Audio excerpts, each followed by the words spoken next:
Welcome to Halifax, Nova Scotia. In this video, we are touring around and checking out some of the local attractions. We're here as part of our cruise, but if you're here on your own, you could add these to your itinerary as well. So let's go see what this city has to offer. Halifax is the capital and most populated municipality in Nova Scotia, with a population of almost 425,000 residents. It's known for its maritime history, hilltop Citadel, and charming waterfront towns. Halifax is divided into 9 regions, each boasting its own character, history, and things to see and do. And if you're just tuning in, be sure to check out some of my other videos from our Canada and New England cruise, linked in the description below. Now, on this visit, we stuck to the downtown area of Halifax to check out some of the top attractions and popular areas. We started our day by walking off the ship and through the Pier 21 area, where they had a small market with various booths selling souvenirs, clothing, snacks, and other items.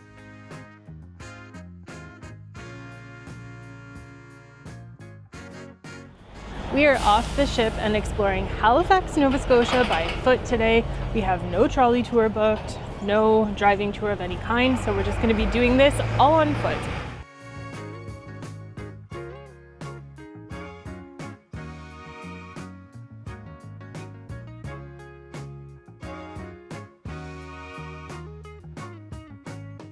So our first stop of the day is at the public gardens, and these are a free attraction. So if you're in Halifax, definitely add these to your list. We're going to go now and explore the gardens.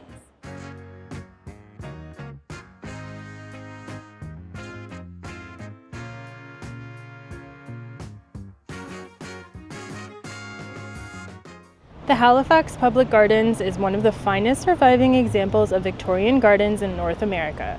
It was established in 1874 by the amalgamation of 2 older gardens, the Nova Scotia Horticultural Society Garden, laid out in 1837, and an adjacent public park opened in 1867. The Halifax Public Gardens has existed for over 140 years.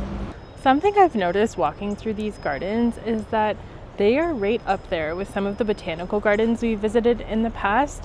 The gardens here are beautiful. They have different types of flowers and different displays.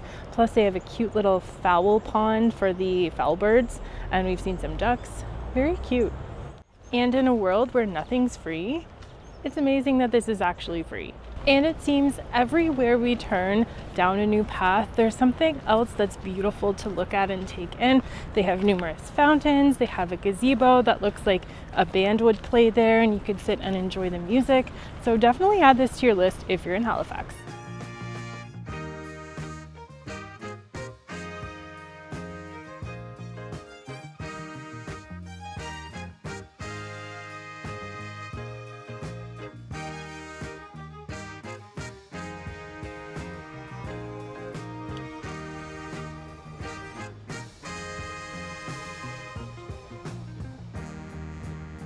This is a great park if you just want to go for a leisurely stroll, or just to sit on one of the benches and enjoy the scenery, or even come if you have a picnic and want to have a picnic lunch. It's a really nice location.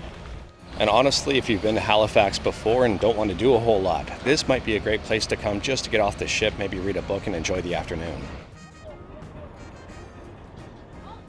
So we spent about 35 minutes walking around the park and taking in the scenery, and now it's time to head to our next destination. Our next step is all the way up this hill to the Citadel. So we're trying to find a more accessible way in, but it looks mostly like you just need to climb the hill.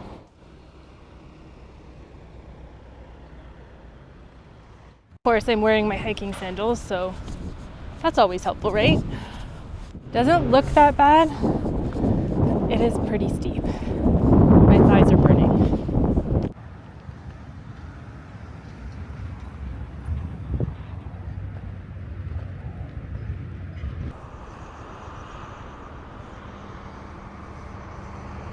If you're lucky like us, it's a windy day, and once you get up here, the breeze will cool you down. It's a very difficult walk, but well worth it. A good thing to know is that there's actually an easier way to get in. It's still steep, but it is a paved sidewalk. You just have to walk a bit further, and we didn't want to do that, so we just took the climb.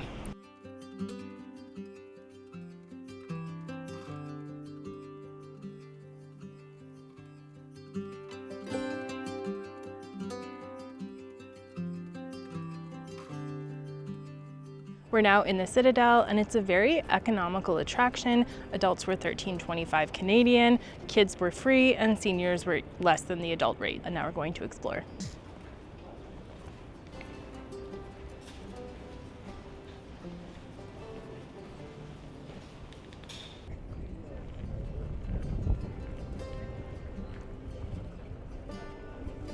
You can climb the stairs to the top, and there is a pathway along the wall where you can check out the viewpoints from where the cannons are pointed, and they have some other displays that you can check out while you're up here, and it gives you a really great view of the city and over into the Citadel.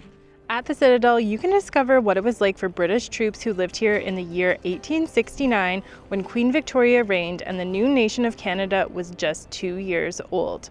The Citadel was an active military installation for over 200 years, first for the British Army and then for the Canadian Army. Every hour, the sentry at the main gate is changed in a formal ceremony, and at noon, they fire the noon gun, a tradition that has continued every day since at least 1856. If you're a fan of history, I would definitely add this to your itinerary because it's a really cool look into the past, and we have gone to a number of different forts throughout the years, one of them being Fort Henry in Kingston, so I'll link to that video if you're interested in seeing what it's like at a fort in Ontario.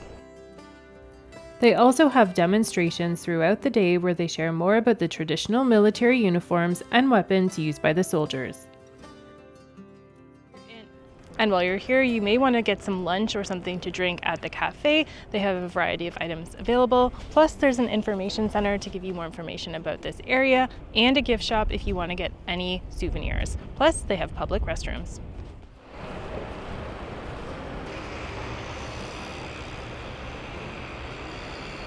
I really enjoyed the Citadel. I think that was the highlight so far. Actually, the garden was really nice too. So both of them are highlights so far.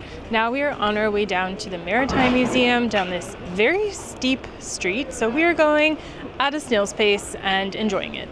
After visiting the Citadel, we made our way toward the Waterfront area and stopped at the Grand Parade, which is a historic military parade square from the founding of Halifax in 1749.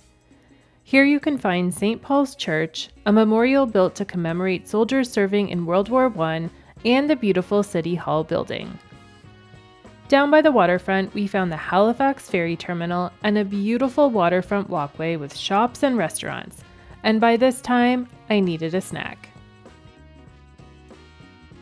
And another thing you can do is try Canada's best ice cream. Or so they say.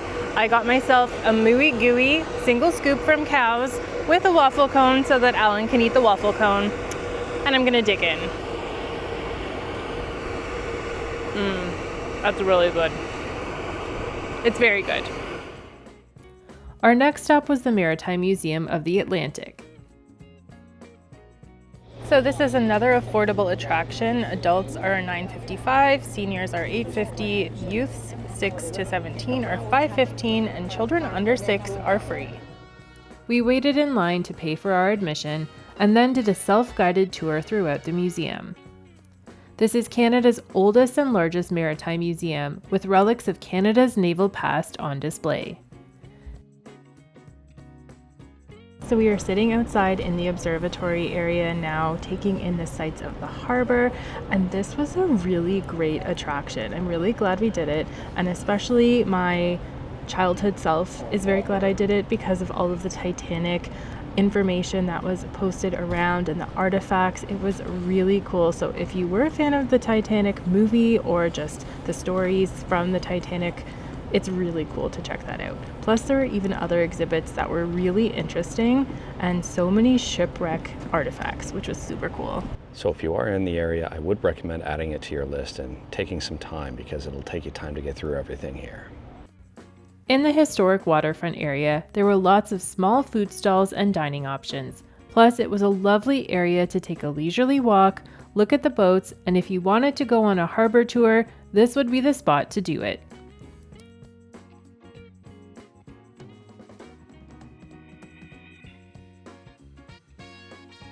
So we have just been hanging out in the harborfront area, walking around, enjoying the sights.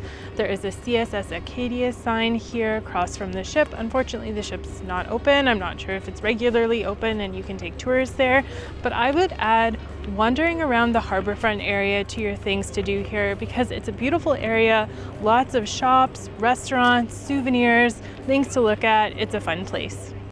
And while we were in the area, we decided to go on a tour of the HMCS Sackville, which is the last surviving Flower-class corvette and symbolizes the many naval contributions of Canada in the Second World War.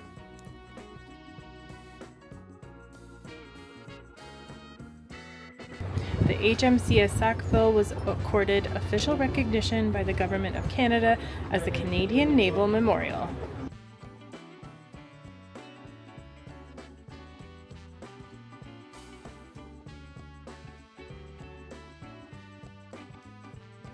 So I'm on one of the top decks of the ship right now. I did have to climb up a very steep ladder and probably didn't wear the most appropriate footwear. So definitely wear closed-toed shoes if you're doing this because there are uneven surfaces. You could stub your toe or trip on something. It's really cool because they have volunteers around the ship who are giving you more information about the ship. So I've learned quite a bit on this one. And another good thing to know about this visit is that there is no official admission fee. They have suggested amounts for donation, so $10 for an adult and $5 for a child. So we just donated the suggested amount and then got to tour around at our own leisure. You can even go down below deck to look around. I'm not sure if we're going to or not. Alan might not, but I'm considering it. I'm thinking about it. But going up to the top was pretty neat for me. Not sure I really want to go into closed quarters in the bottom of the ship. This is one of the hatches that you can go down to check out below deck. It's very steep. So I didn't go down those steep stairs under the hatch, but we are below deck now, and they have different quarters set up with mannequins so you could see what it would be like for the sailors that were on the ship.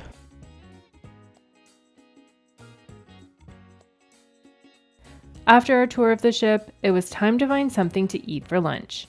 We went back to the food area where we found different seafood options, ice cream, pizza, but we went for the local specialty.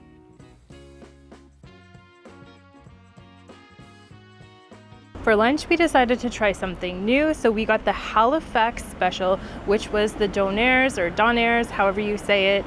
We got one donaire with the works, and then we got 2 donaire egg rolls, which are probably like a little treat or something special that they do at this place. And everything was delicious. The meat was really crispy. I loved the donaire sauce. It was really good. So if you are in Halifax, give a Halifax donaire a try, or Halifax donaire, however it's said.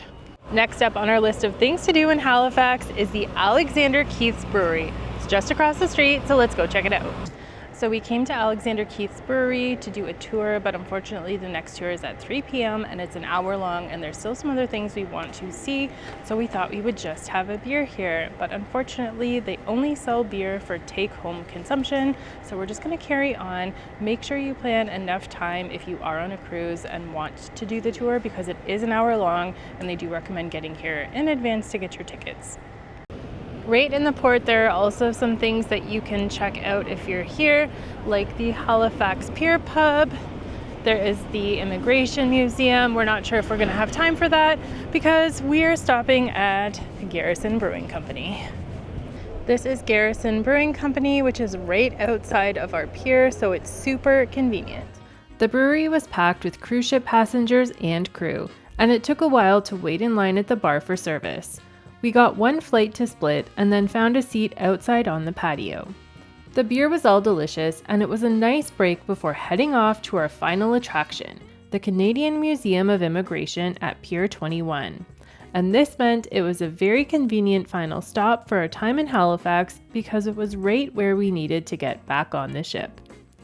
Tickets were reasonably priced for entry here, and it was rather fascinating to walk throughout the different exhibitions and learn about immigration to Canada, what newcomers to Canada experienced, and over 400 years of immigration history in Canada. Here you can even trace your family's immigration journey with access to global records and staff that can help you research your roots. And after that, it was time to get back on the ship so we could continue on our journey back to New York.